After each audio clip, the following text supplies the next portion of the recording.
During this time period, America experienced its darkest hour, where people lost their jobs, lost their money, and millions were starving all over the country.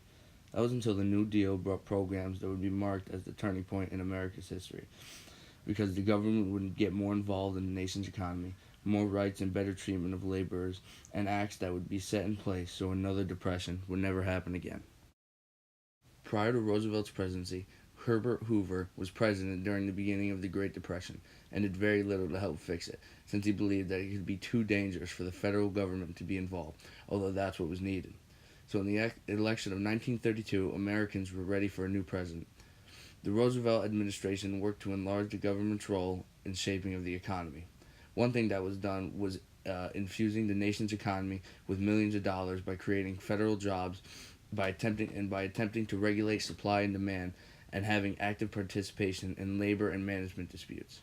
So by the government stepping in, they were able to create a number of jobs for the unemployed to get back to work.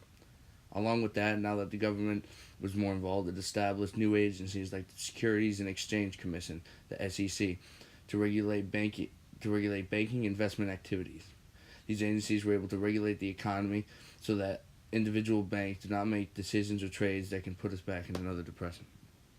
During Roosevelt's presidency, he realized that there were a need for improvements in the treatment of workers and working conditions. An important act that was passed was the Wagner Act, which protected the rights of workers to join unions and engage in collective bargaining with employers. This act allowed more workers to unionize and join other labor unions, and allowed them to go on strike or to dispute wages and working hours with employers without them getting fired.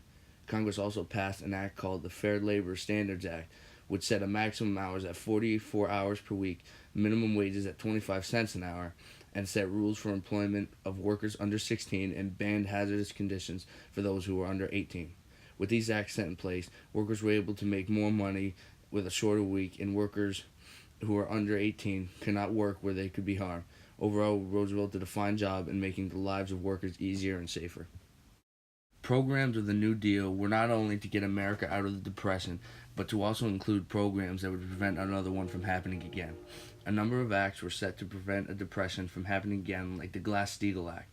The FDIC provided insurance for individual bank accounts up to $5,000. This act ensures that those who invest their money in a bank that it will be safe if the bank were to ever collapse. Congress also wanted to regulate the stock market so they could prevent another crash from happening by inputting the Federal Securities Act, which required corporations to provide complete information on all stock offerings and made them liable for any misinterpretations. This meant for companies to provide information for those who wanted to invest in stock for the company so they don't invest it all willy-nilly. Nevertheless, probably the most significant act of the New Deal was the Social Security Act, which provided insurance for retirees 65 or older, unemployment compensation, and aid to families with dependent children and people with disabilities. Overall, programs like the Glass-Steagall Act and Social Security Act are still around today, providing benefits for Americans all over the country and guaranteeing that their money is safe.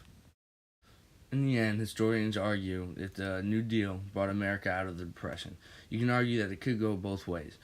However, it is hard to argue if the New Deal was a turning point in America's history, because America now relies on the government to step in when poo hits the fan, and it brought reform to the workplace and more rights to workers, and it would now set up programs that would prevent us from ever experiencing another depression again.